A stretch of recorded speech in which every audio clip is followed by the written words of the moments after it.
Buenos días, compañeros. Mi grupo está conformado por Andrea Pinilla, Harrison Villamizar y quien les habla, Jamie Asensio, y el día de hoy les vamos a hablar sobre el cuadrático automatizado. Entonces vamos a iniciar con una breve historia. Recordemos que una de las primeras personas que observó microorganismos fue Anton van Leeuwenhoek. Entonces este fue una de las primeras personas que realizó una aproximación de la descripción de glóbulos rojos. La introducción a la automatización la hizo Andrew Moldavan en 1934, creando el primer modelo automático que consistía en un detector fotoeléctrico. Entre 1949 y 1953, Coulter y Crosland fueron los encargados de desarrollar las tecnologías que hoy en día son base en los equipos que utilizamos.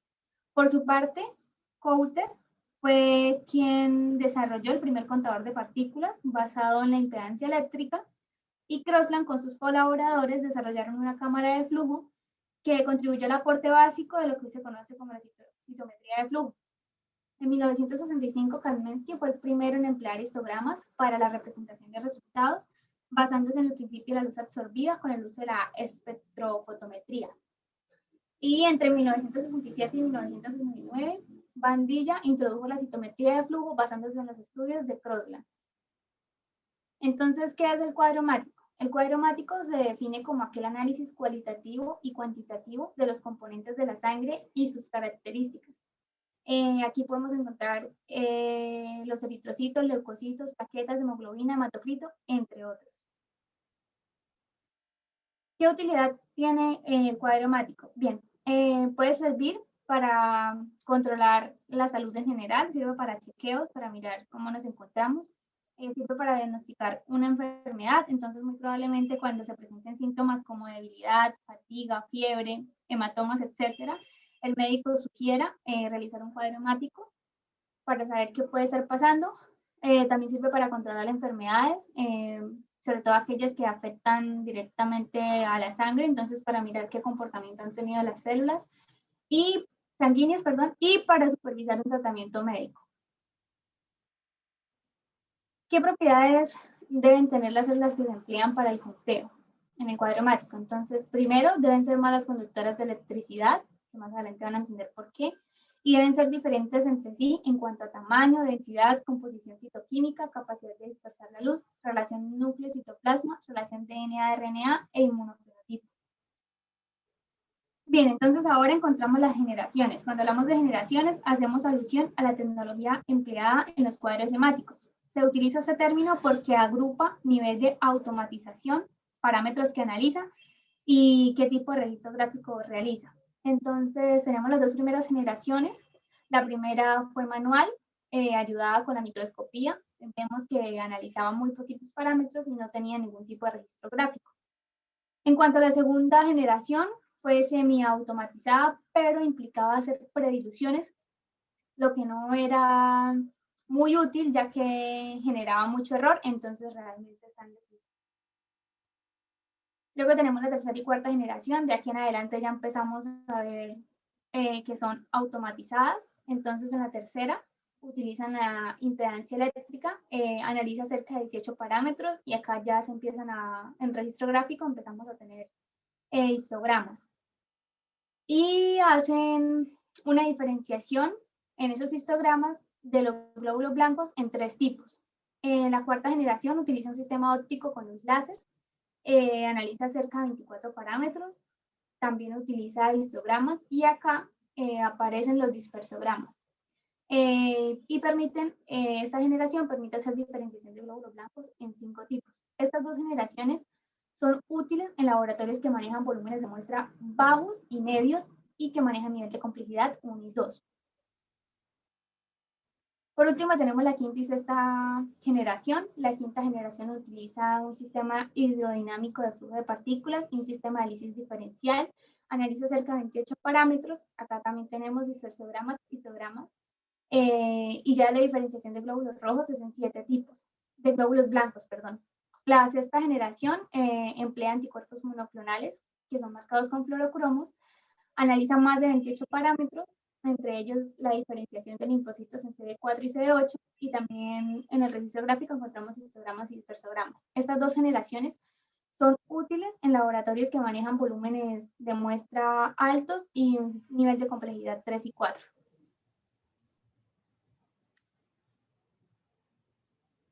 Bueno, ahora vamos a hablar sobre las tecnologías que utiliza el cuadro mático automatizado. Básicamente se dividen en dos, que serían los contadores electrónicos y los contadores ópticos. Vamos a comenzar por los contadores electrónicos. Los contadores electrónicos tienen como fundamento la impedancia eléctrica, que es la capacidad que tiene la materia de transmitir corriente o de ser mala conductora de corriente o de electricidad.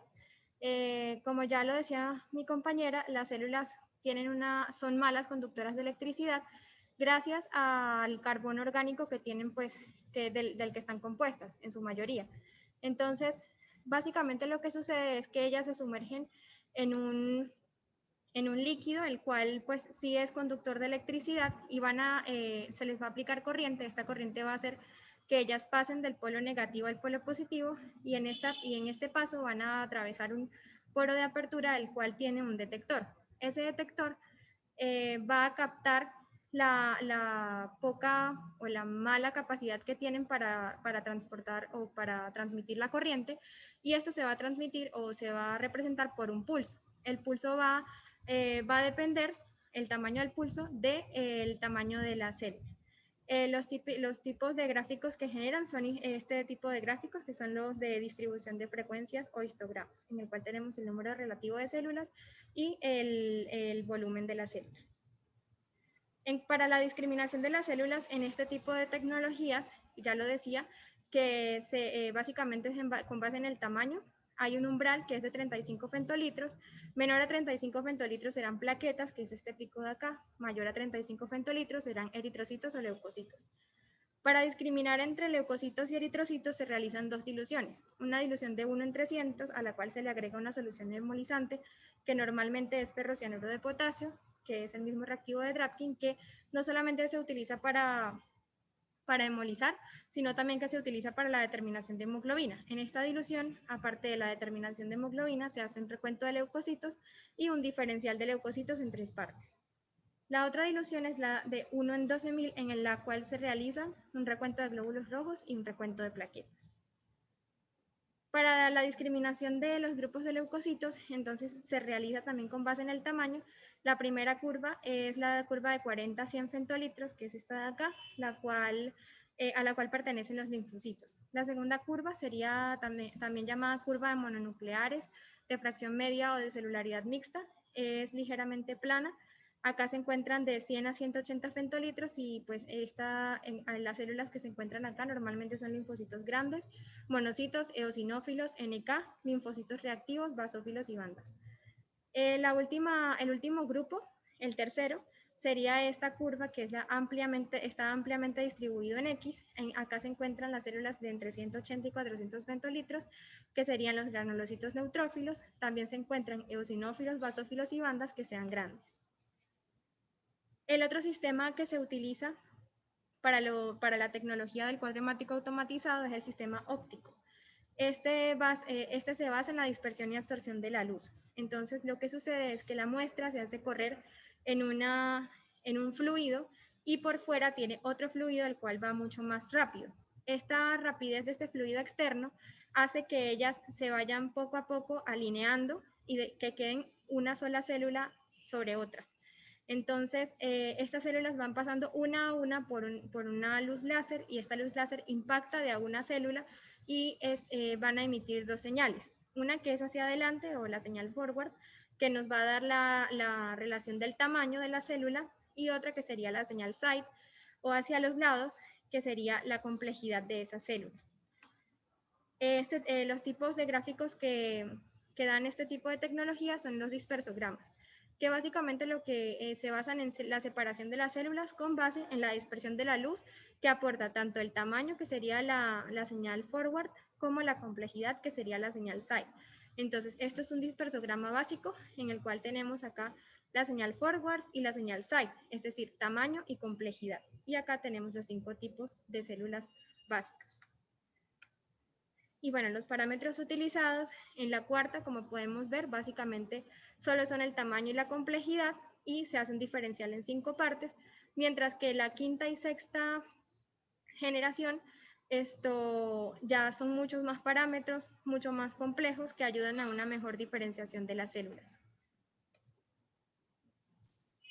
Ya como unos nuevos parámetros hematológicos, se tienen parámetros nuevos eritroides y para glóbulos blancos. Entre los eritroides para glóbulos rojos tenemos el ancho de dispersión de el hemograma que diferencia, literalmente es una desviación estándar para comparar los tamaños alrededor de todos los glóbulos rojos, además de un índice de anisocromía que está directamente relacionado con el primero, porcentaje de hematíes hipohipercrómicos y demás. Además tenemos también parámetros para reticulocitos, como son el volumen corpuscular medio de reticulocito, el ancho de dispersión de reticulocitos, la hemoglobina reticulocitaria y los índices de madurez de reticulocitos, tanto de madurez como de inmadurez.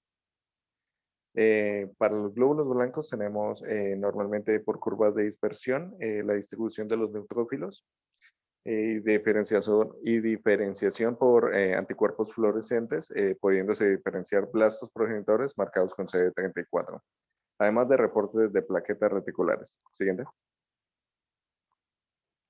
A partir del ancho de distribución eritrocitaria y el volumen corpuscular medio se pueden clasificar las anemias con 6 clasificaciones dependiendo de si están alterados o modificados tanto el ancho de distribución eritrocitaria como el volumen corpuscular medio.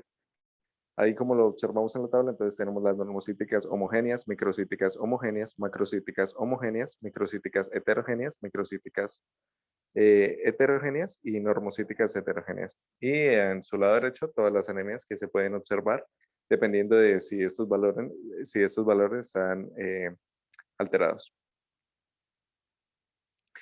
Aparte de esto, como ya lo explicó Andrea, se pueden realizar histogramas como el histograma de glóbulos rojos que se comprende en su eje Y por la cantidad de eritrocitos normalmente y en la X por el volumen que se mide en femtolitros. Normalmente, como ya conocemos por laboratorio, los eritrocitos normalmente están entre 88 y 100 femtolitros, que es lo normal, como se observa en la gráfica, que es un histograma normal de glóbulos rojos. A partir de los histogramas podemos observar algunas alteraciones como los desplazamientos a la izquierda o a la derecha de esta curva normal, una curva bimodal, un ancho de distribución aumentado, un arranque extenso en Y o un aumento de pico secundario, cada una con su explicación y razones. Al igual está el histograma de glóbulos blancos, que como ya se explicó, tiene los linfocitos alrededor de 50 a 100 femtolitros, los mononucleares o de celularidad mixta entre 100 y 150 femtolitros y por último los granulocitos más grandes de 150 a 380 femtolitros, con sus respectivas alteraciones, todas indicativas de algún problema. El histograma de plaquetas se observa entonces como los menores, es decir, los que van menores a 35 femtolitros, normalmente alrededor de 5 femtolitros por cada plaqueta normalmente, como se observa en la gráfica. Además de estas alteraciones también se ven alteraciones como el no arranque en X, una curva extendida amplia entre los 25 y los 30 femtolitros, un aumento celular en terminación y tope recto. Y por último, el dispersograma, que normalmente se asocian dos tipos de dispersograma. Uno que compara el volumen por la complejidad, como se observa en la imagen de la izquierda, agrupándose en 6 sectores dependiendo de las células que se agrupen por su volumen y su complejidad, normalmente por cuadrantes, así como se observa. Y en la gráfica de la derecha se observan, pero por fluorescencia. Entonces se compara la fluorescencia por el tamaño de las células.